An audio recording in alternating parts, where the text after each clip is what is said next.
When the puppy got home, he was horrified to see that his mother had been locked in a cage by bad people. Without a second thought, he ran after them with all his might. But his mother let out an urgent, low growl, as if to say, "Don't chase me, just go on living." With nowhere else to go, the little guy could only keep walking in the direction his mother had been taken. He walked through meadows greened by spring winds, through countryside scattered with autumn leaves, through all four seasons, and grew into a big dog. Life on the streets taught him many survival skills. He learned how to hitch rides, and how to act cute to beg for food, but cold stares and harsh scoldings were the norm. He could only scavenge leftovers from trash bins, yet when he retreated to a corner to eat in peace, he accidentally wandered into the territory of a big black dog.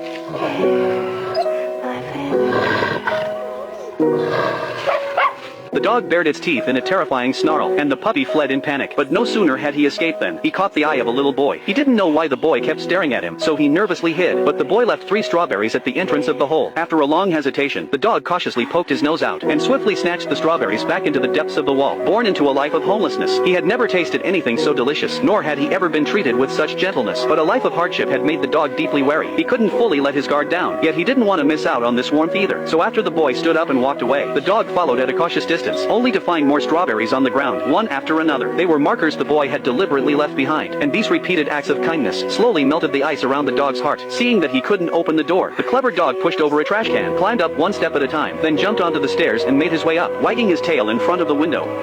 I can't believe it. The siblings inside spotted the dog, and in delight, opened the window and carried him inside. Perhaps every child dreams of having a pet. The brother and sister adored this clever dog. They gave him a bath and named him Benji. But the immediate problem was how to convince their mother. Ever since their father had passed away, the weight of life had been suffocating her. She would never agree to an extra expense, but the siblings wanted to keep this joy in their otherwise lonely home. Just then, their mother happened to return. The 2 kids quickly hid Benji among their stuffed toys, and tried to act casual as they stood by the door. But a mother could always tell when her children were acting strange. I know that things have been hard, and you guys wake up in the morning and I'm already at work, but I just want you to know that you can talk to me. Their mother did want to hear what was on their minds, but this guilt-driven approach to parenting unintentionally created a heavy, stifling atmosphere, making Carter and his sister feel guilty, and even more afraid to tell her about the dog. That night, Benji lay between the 2 of them. Carter showed him his favorite basketball player, and his sister told him the story of the Nutcracker fighting the Mouse King. Outside, rain poured in torrents, but now he was a dog with a home. Yet in the middle of the night, Benji suddenly heard muffled sobbing. He quietly approached the mother's door, and saw her secretly crying over a photo of her late husband. Benji couldn't understand human words, but he could feel her sadness and exhaustion. He didn't go in to disturb her, he just lay quietly at the door, keeping her company in silence. After who knows how long, the crying inside gradually stopped, and her breathing became steady and even. Only then did Benji tiptoe in, gently pick up the scattered credit card bills from the bed, tuck the blanket around the mother, and turn off the lamp. Once, his mother had told him to go on living. Now he wanted to learn to protect his own family, but secrets couldn't stay hidden forever. Early the next morning, when his mother got up for work, she found Benji in Carter's arms.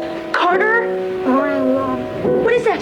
The siblings quickly explained to their mother, praising Benji's cuteness and promising to take full care of him so he wouldn't cause any trouble. Benji even raised his paw, begging to stay, but their mother insisted on taking Benji to the shelter. Her reason was simple. Their family could barely afford a pet, and she simply didn't have the energy to take care of a dog on top of everything else. Rejected, Carter could only run out crying, holding Benji, even if he couldn't keep him. He didn't want Benji to be locked in a cold shelter. Mom won't let you stay. You don't want to be found. Just go. Go, please. Carter ran away sadly, not daring to look back. But dogs don't understand the complications of the human world. Once they've chosen someone, they'll never leave. Every day after that, Benji would wander the street where they first met, hoping to see Carter again. And the big black dog still guarded his own turf. Looking at its broken leash, Benji suddenly understood. The big black dog was waiting for someone who would never return. Perhaps that would be his fate too. But Benji didn't want to just wait around. Seeing the strawberries under the fruit stand, he decided to take action. He grabbed a strawberry in his mouth and sat at the school gate. But even after the last person left, Carter never appeared. In fact, Benji had been a step too late. The siblings had gone to a pawn shop early to help make ends meet. Their mother had sold their father's watch. To keep the shop owner from selling it, they brought a little pocket money every day to show him their determination to buy it back. But today, the shop owner was unusually stern. He said the watch had already been sold and told them to go home. I'm gonna call the police and tell them you are a lying liar. You can't sell them. In reality, the shop had been robbed. The thief hadn't wanted any more trouble. He simply dragged the 2 kids outside, then pulled a student ID card from their backpack and threatened them to keep quiet. But the shop owner inside refused to cooperate and kept shouting for help. Hearing the cries, the little sister tried to rush back in. In the struggle, she accidentally knocked off the thief's mask. That changed everything. The thief decided to go all the way and tied up the siblings too. And this scene was witnessed by Benji. Benji, who happened to be passing by. His small figure ran desperately behind the speeding car, just like when he had chased after his mother's departure all those years ago. But 4 legs couldn't outrun wheels. Still, Benji refused to give up. He quickly took a shortcut and finally spotted the car. The siblings also noticed Benji. He ran after them with all his might, but was blocked by a crowd of pedestrians midway. By the time he got through, the car had already disappeared at another crossroads. Just as Benji was at a loss, he spotted strawberries on the ground. It was a secret code between him and Carter. Strawberry after strawberry formed a trail again, leading him all the way to an abandoned house by the cemetery. Peering through the window, Benji saw the thief playing with Carter's father's watch. Tell me how bad you want it. It's yours, ain't it? You can take it from me.